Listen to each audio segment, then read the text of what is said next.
Hello എല്ലാവർക്കും നമസ്കാരം. പുതിയൊരു വീഡിയോയിലേക്ക് സ്വാഗതം. നമുക്കിന്ന് ഈ വീഡിയോയിലൂടെ credibility and dynamic time in consistency എന്താണെന്ന് മനസ്സിലാക്കാം. നമുക്ക് വീഡിയോയിലേക്ക് കിടക്കാം. Credibility and dynamic time in consistency. നമുക്കിതിൻ്റെ ഇൻട്രൊഡക്ഷൻ നോക്കാം.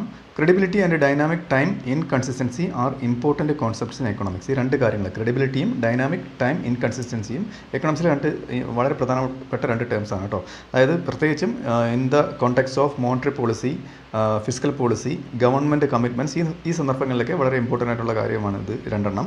അപ്പം they relate to the trustworthiness of policy actions. ഈ പോളിസി ആക്ഷൻസിൻ്റെ, ഈ നേരത്തെ പറഞ്ഞ മോണിറ്ററി പോളിസി, ഫിസിക്കൽ പോളിസി, ഇങ്ങനെയുള്ള പോളിസി ആക്ഷൻസ് ഇല്ലേ, അത് എത്രത്തോളം വിശ്വാസകരമാണ്, ഓക്കെ, അത് എത്ര വിശ്വസ്തമാണെന്നുള്ള ആ ഒരു ട്രസ്റ്റ് വർത്തിനെസ് കാണിക്കുന്ന കാര്യങ്ങളാണ് ഇതിൽ പറയുന്നത്. Of policy actions over time and the challenges of maintaining consistent policies in the face of changing circumstances. അതായത് മാറി മാറി വരുന്ന സർക്കംസ്റ്റാൻസസിനനുസരിച്ച്, അതായത് എക്കണോമിക് സാഹചര്യങ്ങൾക്കനുസരിച്ച് പോളിസീസ് ഏതൊക്കെ വെല്ലുവിളികളാണ് നേരിടുന്നത്, ഇതെങ്ങനെ ഇത് മെയിൻറ്റെയിൻ ചെയ്ത് കൊണ്ടുപോകാം, ഇങ്ങനെയൊക്കെ കാണിക്കുന്നതിന് വേണ്ടിയിട്ടുള്ള രണ്ട് ടേംസാണ് ക്രെഡിബിലിറ്റിയും ഡൈനാമിക് ടൈം ഇൻ കൺസിസ്റ്റൻസിയും.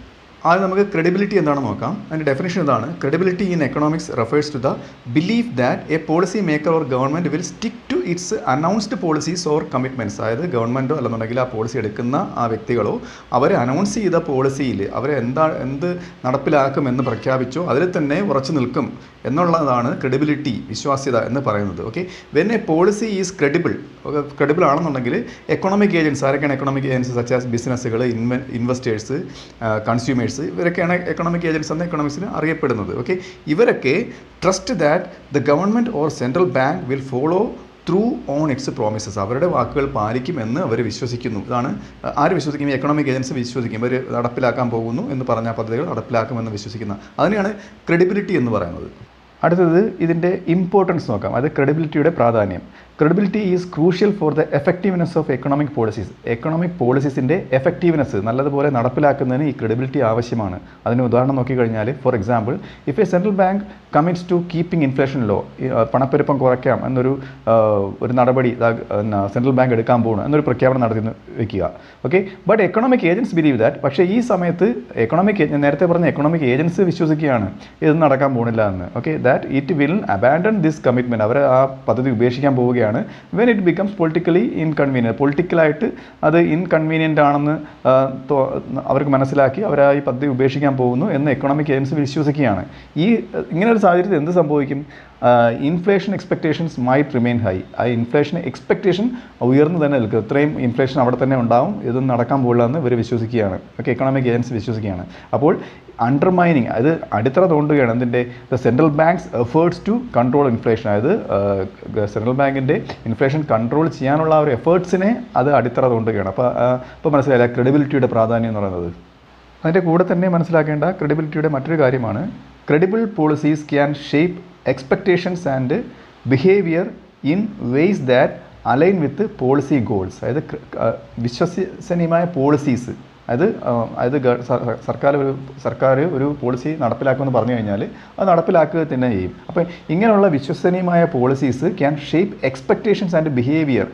ആൾക്കാരുടെ എക്സ്പെക്റ്റേഷൻസിനെ, അതായത് ഫ്യൂച്ചറിലുണ്ടാകുന്ന പ്രതീക്ഷകളെയും ആൻറ്റിസിപ്പേഷൻസിനെയും അവരുടെ ബിഹേവിയറിൽ, അത് ബിഹേവിയർ എന്ന് പറയുന്നത് purchasing, spending patterns, investment patterns, ആ ഒരു ബിഹേവിയറിനെയും in ways that align with policy goals, പോളിസിയുടെ ലക്ഷ്യങ്ങളോട് അലൈൻ ചെയ്ത് കൊണ്ടുപോകാൻ കഴിയും. അതിനനുസരിച്ച് ഈ ബിഹേവിയർ പാറ്റേൺ ചേഞ്ച് ചെയ്യും, അത് വിശ്വസനീയമാണെങ്കിൽ മാത്രം.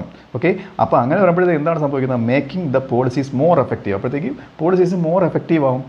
പോളിസി നടപ്പിലാക്കുന്ന ഈ രീതിയിൽ ആൾക്കാരുടെ ബിഹേവിയർ വേറൊരു രീതിയിൽ ആയിക്കഴിഞ്ഞാൽ ആ പോളിസി അത്ര കണ്ട് എഫക്റ്റീവ് ആകത്തില്ല. അവിടെയാണ് ഈ ക്രെഡിബിലിറ്റിയുടെ, വിശ്വാസതയുടെ പ്രാധാന്യം വരുന്നത്. നമുക്കൊരു ഉദാഹരണം നോക്കാം. For example, if a government announces a plan to reduce budget deficit. അതായത് ഞങ്ങളിതാ ബഡ്ജറ്റ് ഡെഫിസിറ്റ് കുറയ്ക്കാൻ പോവുകയാണ്, അതായത് ഖജനാവിൽ പൈസ കുറവാണ്, ആ ഡെഫിസിറ്റ് കുറയ്ക്കാൻ പോവുകയാണെന്ന് പറഞ്ഞൊരു പോളിസി ഗവൺമെൻറ് കൊണ്ടുവന്ന് വയ്ക്കുക. അപ്പോൾ അതിനൊരു ക്രെഡിബിലിറ്റി ഉണ്ടാവണമല്ലോ ആൾക്കാരുടെ ഇടയിൽ. അപ്പോൾ ഇറ്റ്സ് ക്രെഡിബിലിറ്റി ഡിപ്പെൻഡ്സ് ഓൺ, ആ ക്രെഡിബിലിറ്റി, ആ ഒരു വിശ്വാസത്തെ ആശ്രയിച്ചിരിക്കുന്നത് whether people believe the government will follow through with spending cuts or tax increases. ഈ രണ്ട് കാര്യങ്ങൾ ചെയ്താലേ ഇത് നടക്കത്തുള്ളൂ. ഏതൊക്കെയാണ്? സ്പെൻഡിങ് കട്ട്സ്, ഗവൺമെൻറ് സ്പെൻഡിങ് കുറയ്ക്കുകയും വേണം, ടാക്സ് കൂട്ടുകയും വേണം. ഇങ്ങനെ ആകുമ്പോഴത്തേക്ക് ആ ഡെഫിസിറ്റ് അവിടെ കുറയ്ക്കാൻ ഗവൺമെൻറ് കഴിയത്തുള്ളൂ. അപ്പോൾ ഇത് ഗവൺമെൻറ് ചെയ്യുന്നുണ്ടോ എന്ന് ആര് ചെക്ക് ചെയ്യും? ആൾക്കാർ ചെക്ക് ചെയ്യും. അത് ഗവൺമെൻറ് ചെയ്യുന്നു എന്നുണ്ടെങ്കിൽ അവിടെ ആ പോളിസി അവർ പറഞ്ഞ കാര്യം ഇത് ചെയ്തു, അവിടെ എന്താണ് ആ പോളിസി ക്രെഡിബിൾ ആണ്. Okay, if the government has a history of not adhering to such plans, നേരത്തെ പറഞ്ഞ പോലെയുള്ള ഈ പ്രഖ്യാപനങ്ങൾ മാത്രമേ ഉള്ളൂ, അതിനനുസരിച്ച് അവർ മൂവ് ചെയ്യുന്നില്ല എന്നുണ്ടെങ്കിൽ its current commitment might lack credibility. അപ്പോഴത്തേക്ക് ഇപ്പോഴത്തെ കമ്മിറ്റ്മെൻറ്റിന് ആ ആൾക്കാരുടെ ക്രെഡിബിലിറ്റി നഷ്ടപ്പെടും, ആൾക്കാരുടെ വിശ്വാസ്യത നഷ്ടപ്പെടും. അപ്പോൾ ഇപ്പോൾ ഗവൺമെൻറ് പറഞ്ഞപ്പോൾ ടാക്സ് കൂട്ടിയിട്ട് അവരുടെ സ്പെൻഡിങ് കുറയ്ക്കുന്നു എന്ന് അറിയുമ്പോഴത്തേക്ക് എക്കണോമിക് ഏജൻസി എന്ത് ചെയ്യും? അതിനനുസരിച്ച് അവർ ബിഹേവിയർ ചേഞ്ച് ചെയ്യും, എന്താണെങ്കിൽ മാത്രം, ക്രെഡിബിൾ ആണെങ്കിൽ മാത്രം. ഓക്കെ, അതാണ് ഇവിടെ ക്രെഡിബിലിറ്റിയുടെ പ്രാധാന്യം. അടുത്തത് നമുക്ക് ഡൈനാമിക് ടൈം ഇൻകൺസിസ്റ്റൻസി എന്താണെന്ന് നോക്കാം. അതിൻ്റെ ഡെഫിനിഷൻ ഇതാണ്: dynamic time inconsistency refers to a situation where a policy that is optimal or desirable from a long term perspective. ഒരു ലോങ് ടേം പെർസ്പെക്റ്റീവിൽ ഓപ്റ്റിമൽ ആയിട്ടുള്ള, അതായത് പര്യാപ്തമായിട്ടുള്ളതും ഡിസൈറബിൾ ആയിട്ടുള്ള, ആൾക്കാർ ആഗ്രഹിച്ചതുമായിട്ടുള്ള ഒരു പോളിസി ലോങ് ടേം പെർസ്പെക്റ്റീവിലാണ് 5 വർഷത്തിന് ശേഷം നടപ്പിലാക്കാൻ ഉദ്ദേശിച്ചതെന്ന് മനസ്സിൽ വയ്ക്കുക. Becomes sub optimal or undesirable, നേരത്തെ ഉദ്ദേശിച്ച അത്ര എന്താണ് ഓപ്റ്റിമൽ അല്ലാതെ ആയിത്തീർന്നു, ഓർ അൺഡിസൈറബിൾ, ആൾക്കാർ ആഗ്രഹിച്ച അത്ര രീതിയിൽ വന്നില്ല. Okay, when the time to implement it actually arrives, അത് നടപ്പിലാക്കേണ്ട സമയം എത്തിയപ്പോഴത്തേക്ക് നേരത്തെ ആഗ്രഹിച്ച പോലെയുള്ള രീതിയിൽ ആ പോളിസി നടപ്പിലാക്കാൻ പറ്റിയില്ല. അപ്പോൾ ആ സമയത്തിൻ്റെ ഒരു ഇതാണ്, അതാണ് ഡൈനാമിക് ടൈം ഇൻകൺസിസ്റ്റൻസി എന്ന് പറയുന്നത്. Okay, this occurs when the preferences or incentives of policy makers change over time. ആൾക്കാരുടെ, അതായത് പോളിസി മേക്കേഴ്സിൻ്റെ പ്രിഫറൻസ് ഏതിൽ ഇൻവെസ്റ്റ് ചെയ്യണം, അപ്പം അഗ്രികൾച്ചർ സെക്ടറിൽ ഇൻവെസ്റ്റ് ചെയ്യണോ അല്ലെന്നുണ്ടെങ്കിൽ ഇൻഡസ്ട്രിയൽ സെക്ടറിൽ കൂടുതൽ മെച്ചപ്പെടുത്തി എടുക്കണോ, അപ്പോൾ ഇവരുടെ ആ പ്രിഫറൻസ് ഇല്ലേ, അത് ഈ ടൈമിനനുസരിച്ച് ചേഞ്ച് ചെയ്യുമ്പോഴാണ് ഇങ്ങനൊരു വേരിയേഷൻ ഉണ്ടാകുന്നത്. Okay, leading them to deviate from the originally planned policy. അപ്പം ഇവർ എന്തിൽ ആ ഒറിജിനലി പ്ലാൻ ആയിട്ടുള്ള, ആദ്യം പ്ലാൻ ചെയ്ത ആ പോളിസിയിൽ നിന്ന് ഡീവിയേറ്റ് ചെയ്ത് പോകും. അപ്പോഴാണ് ഇങ്ങനൊരു ഡൈനാമിക് ടൈം ഇൻകൺസിസ്റ്റൻസി ഉണ്ടാകുന്നത്. നമുക്കിതിൻ്റെ എക്സ്പ്ലനേഷൻ നോക്കാം. The idea is that what seems like a good policy today, അതായത് ഇപ്പം നല്ലൊരു പോളിസിയാണ്, ഇന്നത്തെ കാലഘട്ടത്തിൽ ആ പോളിസി നല്ലതാണെന്ന് തോന്നുന്നൊരു policy might not be seen the same way in the future.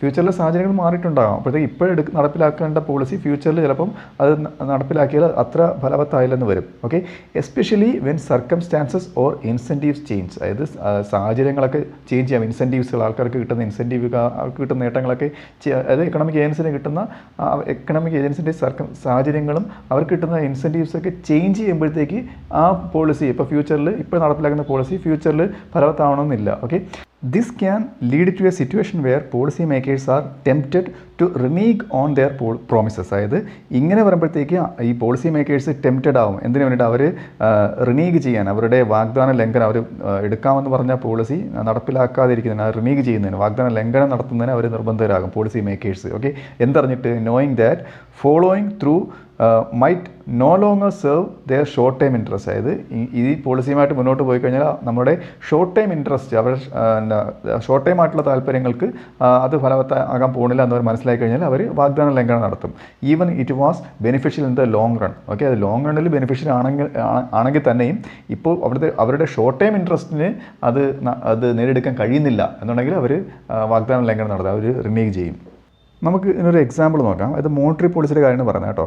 A central bank might commit to keeping inflation low to maintain price stability. അതായത് ഇത് പ്രൈസ് സ്റ്റെബിലിറ്റി നിലനിർത്തുന്നതിന് വേണ്ടിയിട്ട് അവർ ഇൻഫ്ലേഷൻ കുറച്ച് കൊണ്ടുവരാൻ നോക്കും. ഇൻഫ്ലേഷൻ കുറയ്ക്കാൻ വേണ്ടിയിട്ട് കോൺട്രാക്ഷറി മോണിറ്ററി പോളിസി, അതായത് മാക്സിമം മണി ഇഞ്ചക്ഷൻ എക്കണോമിയിലേക്ക് കുറയ്ക്കാനാണ് ഇവർ നോക്കേണ്ടത്. ഓക്കെ, അപ്പോഴാണ് ഇവർ ഒരു കാര്യം മനസ്സിലാക്കുന്നത്. However when faced with high unemployment, അതായത് അൺഎംപ്ലോയ്മെൻറ്റ്, തൊഴിലില്ലായ്മ വളരെ ഉയർന്നതാണെന്ന് മനസ്സിലാക്കുമ്പോഴത്തേക്ക് the same central bank might be tempted to pursue expansionary monetary policy, contractionary monetary policy കൊണ്ടുവരേണ്ട സ്ഥാനത്ത് ഈ അൺഎംപ്ലോയ്മെൻറ്റ് കുറവാണെന്ന് അറിയപ്പോഴത്തേക്ക് അവർ എക്സ്പാൻഷണറി മോണിറ്ററി പോളിസി കൊണ്ടുവരാൻ നിർബന്ധിതരാകും, ടെംപ്റ്റഡ് ആവും. Okay, policy such as printing more money, ഇതൊക്കെ എക്സ്പാൻഷണറി മോണിറ്ററി പോളിസിയിൽ വരുന്നതാണ്. കൂടുതൽ കറൻസി പ്രിൻറ്റ് ചെയ്യും, അതായത് ഓൾറെഡി ഇൻഫ്ലേഷൻ നിലനിൽക്കുകയാണ്, അത് കുറയ്ക്കാനാണ് നോക്കേണ്ടത്.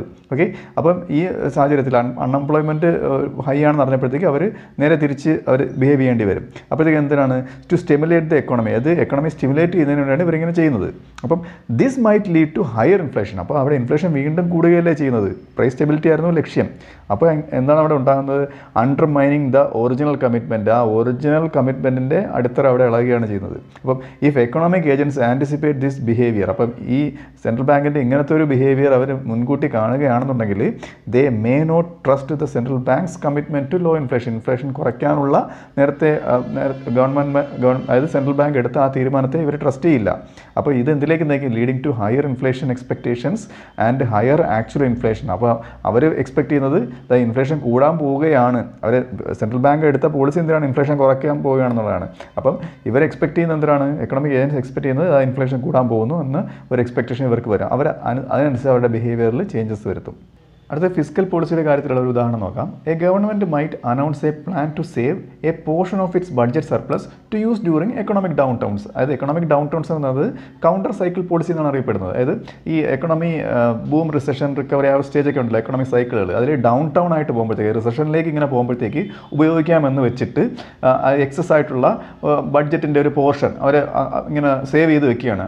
എക്കണോമി താഴേക്ക് പോകുമ്പോഴത്തേക്ക് നമുക്ക് എടുക്കാമെന്ന് വെച്ചിട്ട് അവർ ഉപയോഗിക്കാൻ വേണ്ടിയിട്ട് സേവ് ചെയ്ത് വെക്കുകയാണ് വെക്കുക. ഓക്കെ. എന്നിരുന്നാലും however when the surplus materialises, അതായത് സർപ്ലസ് ഇങ്ങനെ ഒരുപാട് ഇങ്ങനെ കൂടി വന്നിരുന്നാലും the government may face political pressures to increase spending or cut taxes immediately. ഗവൺമെൻറ്റിന് എന്ത് വന്നേക്കാം? പൊളിറ്റിക്കൽ പ്രഷേഴ്സ് വന്നേക്കാം. എന്തിനു വേണ്ടിയിട്ട്? ടു ഇൻക്രീസ് സ്പെൻഡിങ് കൂട്ടുക, അല്ലെന്നുണ്ടെങ്കിൽ ടാക്സ് കുറയ്ക്കുക. ഈ രണ്ട് കാര്യങ്ങൾ ചെയ്യുമ്പോഴത്തേക്കും ഖജനാവിലേക്കുള്ള പണത്തിൻ്റെ ഒഴുകി നിൽക്കുകയാണ്. അവർ നേരത്തെ സേവ് വെച്ച പൈസ അവർക്ക് എടുക്കേണ്ടി വരും. ഓക്കെ. അവരെന്തിനാണ് പ്ലാൻ ചെയ്തത്? ഒരു കൗണ്ടർ സൈക്ലിക്കൽ പോളിസിക്കാണ് പ്ലാൻ ചെയ്തത്. എക്കണോമിക് ഡൗൺ ടൗൺ വരുമ്പോഴത്തേക്ക് അത് ഉപയോഗിക്കാൻ പറഞ്ഞ് വെച്ചിരുന്നതാണ്. പക്ഷേ പൊളിറ്റിക്കൽ പ്രഷർ മൂലം ആ പൈസ എടുക്കേണ്ടി വന്നു. അപ്പം instead of saving for the ഫ്യൂച്ചറിലേക്ക് സേവ് ചെയ്യുന്നതിന് പകരം അവർക്ക് പൈസ എടുക്കേണ്ടി വരികയാണ്. Thereby deviating from its original plan. ഇങ്ങനെ വരുമ്പോഴത്തേക്ക് അവരുടെ ഒറിജിനൽ പ്ലാനിൽ നിന്ന് അവർ ഡീവിയേറ്റ് ചെയ്യുകയാണ്. ഓക്കെ. അടുത്തത് ഇവ തമ്മിലുള്ള റിലേഷൻഷിപ്പ് നോക്കാം. Relationship between credibility and dynamic time inconsistency. അതായത് credibility is often challenged by dynamic time inconsistency. അതായത് ക്രെഡിബിലിറ്റിയെ പലപ്പോഴും വെല്ലുവിളിക്കുന്ന ഒരു ഘടകമാണ് ഡൈനാമിക് ടൈം ഇൻകൺസിസ്റ്റൻസി എന്ന് പറയുന്നത്. അതായത് ഒരു ഉദാഹരണമായിട്ട് പറയുകയാണെങ്കിൽ policy makers are known to change their actions. അതായത് പോളിസി മേക്കേഴ്സിനെ അവരുടെ ആക്ഷൻസ്, അവരുടെ ഷോർട്ട് ടൈം ഇൻസെൻറ്റീവ്സിൻ്റെ അടിസ്ഥാനത്തിൽ അവരുടെ ആക്ഷൻ ചേഞ്ച് ചെയ്യുന്നവരാണെന്ന് അറിയപ്പെടുന്നവരാണ് ഈ പോളിസി മേക്കേഴ്സ്. ഓക്കെ. അങ്ങനെ അറിയപ്പെടുന്നവരാണെന്നുണ്ടെങ്കിൽ their policies will lack credibility. അതായത് അവരുടെ ഷോർട്ട് ടൈം അവർ ലോങ് ടൈം ആയിട്ടുള്ള ഇൻസെൻറ്റീവ്സ് അല്ല നോക്കുന്നത്, ഷോർട്ട് ടൈം ആയിട്ടുള്ള ഇൻസെൻറ്റീവ്സ് ആണ് നോക്കുന്നത് എന്ന് ഒരു പേര് അവർക്ക് അങ്ങനൊരു പേര് അവർക്ക് ഉണ്ടെന്നുണ്ടെങ്കിൽ economic agents will not trust that the policies will be maintained. അങ്ങനെ വരുമ്പോഴത്തേക്ക് അവരുടെ ക്രെഡിബിലിറ്റി നഷ്ടപ്പെടും. Their policies will lack credibility. അവരുടെ വിശ്വാസം നഷ്ടപ്പെടും. അപ്പോൾ economic agents will not trust that the policies will be maintained. അതായത് എക്കണോമിക് ഏജൻസ് ഈ പോളിസി മെയിൻറ്റെയിൻ ചെയ്യപ്പെടും എന്ന് എക്കണോമിക് ഏജൻസ് വിശ്വസിക്കത്തില്ല. അപ്പോൾ ഇങ്ങനെയൊക്കെ വരുമ്പോഴത്തേക്ക് ഇതൊക്കെ ഇത് രണ്ടും തമ്മിലുള്ള റിലേഷൻഷിപ്പാണ് കേട്ടോ. ഇങ്ങനെ വരുമ്പോഴത്തേക്ക് leading to outcomes that can undermine the effectiveness of those policies. അപ്പം ഇങ്ങനെ വരുമ്പോഴത്തേക്ക് ഈ പോളിസിയുടെ എഫക്റ്റീവ്നെസ്സിനെ, അതിൻ്റെ ഒരു ഫലപ്രാപ്തിയെ അണ്ടർമൈൻ ചെയ്യുകയാണ്, അതിൻ്റെ ഒരു അടിത്തറ ഇല്ലാതാക്കുകയാണ്, അതിൻ്റെ ഒരു വിശ്വാസം നഷ്ടപ്പെടുകയാണ്. ഇനി നമുക്ക് ഡൈനാമിക് ടൈം ഇൻകൺസിസ്റ്റൻസി ഇല്ലാണ്ടാക്കുന്നതിന് വേണ്ടിയിട്ടുള്ള ഒരു നടപടി നോക്കാം. അത് to address dynamic time inconsistency institutions, അതായത് ഇൻസ്റ്റിറ്റ്യൂഷൻ വെച്ചാൽ സെൻട്രൽ ബാങ്ക് അടക്കമുള്ള ഒരു ഇൻസ്റ്റിറ്റ്യൂഷൻസിൻ്റെ കാര്യമാണ് പറയുന്നത് കേട്ടോ. ആൻഡ് റൂൾസ്, നിയമങ്ങളും ഈ ഇൻസ്റ്റിറ്റ്യൂഷൻസൊക്കെ are some time put in place to constrain the actions of policy makers. ഇവരുടെ ആക്ഷൻസിന് കൺസ്ട്രെയിൻസ്, അതായത് പരിമിതികൾ വയ്ക്കുന്നു, അത് അവർ അതിൽ നിന്ന് ഡീവിയേറ്റ് ചെയ്ത് പോകാതിരിക്കാൻ വേണ്ടിയിട്ട്. Making it harder for them to deviate from long time commitments. അവിടെ ലോങ് ടൈം കമ്മിറ്റ്മെൻറ്റ്സിൽ നിന്ന് അവർ ഡീവിയേറ്റ് ചെയ്ത് പോകുന്നത് വളരെ പ്രയാസകരമായിട്ട് വരും ഈ നിയമ നടപടികളും അല്ലെങ്കിൽ ഇൻസ്റ്റിറ്റ്യൂഷൻസിൻ്റെ പ്രവർത്തനങ്ങളൊക്കെ ഉണ്ട്. ഉദാഹരണം പറയുകയാണെങ്കിൽ നേരത്തെ പറഞ്ഞായിരുന്നു സെൻട്രൽ ബാങ്ക് ഒരു ഇൻസ്റ്റിറ്റ്യൂഷനാണ് കണക്കാക്കുന്നതെന്ന്. For instance, independent central banks are often established to ensure that monetary policy is not swayed by political pressures. അതായത് പൊളിറ്റിക്കൽ പ്രഷേഴ്സിൽ ഒന്നും അടിമപ്പെടുന്നതല്ല. അതായത് പൊളിറ്റിക്കൽ പ്രഷേഴ്സ് ഒന്നും ആരെ ബാധിക്കുന്നില്ല, സെൻട്രൽ ബാങ്കിനെ ബാധിക്കത്തില്ല. Thereby enhancing credibility. അപ്പോഴത്തേക്ക് അവിടെ എന്ത് കൂടും? ക്രെഡിബിലിറ്റി കൂടും. അപ്പോൾ പൊളിറ്റിക്കൽ പ്രഷറിൽ നിന്ന് സെൻട്രൽ ബാങ്ക് ഫ്രീ ആയില്ലേ, അപ്പോൾ അവരുടെ പോളിസി അവർക്ക് ഫ്രീ ആയിട്ട് എടുക്കാം. അപ്പോൾ ഇങ്ങനെയുള്ള കാര്യങ്ങളൊക്കെയാണ് എന്ത് ഡൈനാമിക് ഇൻകൺസിസ്റ്റൻസി അഡ്രസ്സ് ചെയ്യുന്നതിന് വേണ്ടി കൊണ്ടുവരാൻ പറ്റുന്നത്. അപ്പോൾ ഈ വീഡിയോ നിങ്ങൾക്ക് മനസ്സിലായെന്ന് വിശ്വസിക്കുന്നു. അടുത്ത വീഡിയോയുടെ മറ്റൊരു വിഷയമായി വീണ്ടും കാണാം.